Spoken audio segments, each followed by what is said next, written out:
আসসালামু আলাইকুম প্রিয় দর্শক, আশা করি আল্লাহর রহমতে ভালো আছেন। আজ আপনাদের সাথে শেয়ার করব কার্পু মাছের ভুনার রেসিপি। আশা করি রেসিপিটি ভালো লাগবে। আমি একটা মাছ কেটে লবণ দিয়ে ভালো করে ধুয়ে নিয়েছি। এখন দিয়ে দিছি সামান্য হলুদের গুঁড়ো, সামান্য মরিচের গুঁড়ো, দিয়ে দিছি স্বাদ মতো লবণ দিয়ে আমি হলুদ মরিচটা মাছে ভালো করে মেখে নেব। মাছ মাখানো হয়ে গেছে। এখন দিয়ে দিচ্ছি চুলায় একটা প্যান, দিয়ে দিচ্ছি তেলটা গরম হয়ে গেছে।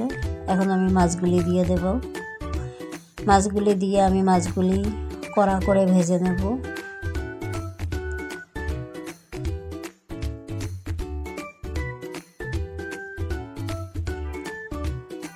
মাছ ভুনা করলে, মাছ কড়া করে ভাজি করলে মাছটা অনেক স্বাদ হয়। এই যে মাছ ভাজা হয়ে গেছে, আমি উঠিয়ে নিচ্ছি। এখন দিয়ে দিচ্ছি আমি আর একটা কড়াইতে দিয়ে দিচ্ছি পরিমাণ মতো তেল দিয়ে আমি পেঁয়াজ বাটা দিয়ে দিচ্ছি 1 চামচ রসুন বাটা, 1 চামচ আদা বাটা। আদা রসুনের গন্ধটা যাতে না থাকে ভালো করে একটু কষিয়ে নিয়েছি। এখন দিয়ে দিচ্ছি হলুদের গুঁড়ো 1 চামচ, মরিচের গুঁড়ো 1 চামচ, দিয়ে দিছি স্বাদ মতো লবণ। আমি ঝালটা আমার মতো দিয়েছি, আপনারা আপনাদের পরিমাণ মতো দিবেন।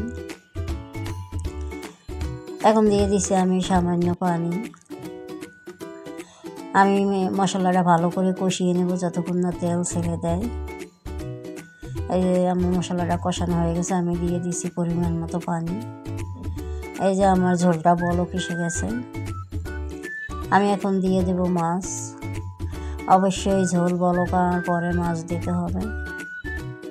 এই যে মাছটা হয়ে গেছে, আমি 3-4টা কাঁচামরিচ দিয়ে দিচ্ছি ছিঁড়ে। এখন দিয়ে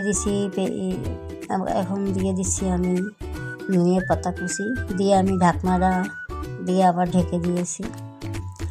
এখন দিয়ে দিচ্ছি আমি 1/2 চামচ জিরার গুঁড়ো। এই যে দেখতেই তো পাচ্ছেন আমার মাছের কালারটা কত সুন্দর হয়েছে। আমি সবসময় আপনাদের ঘরে থাকা উপকরণ দিয়েই দেখানোর চেষ্টা করতেছি। যদি ভিডিওটি ভালো লাগে একটি লাইক দেবেন। সবাই ভালো থাকবেন, সুস্থ থাকবেন। আল্লাহ হাফেজ।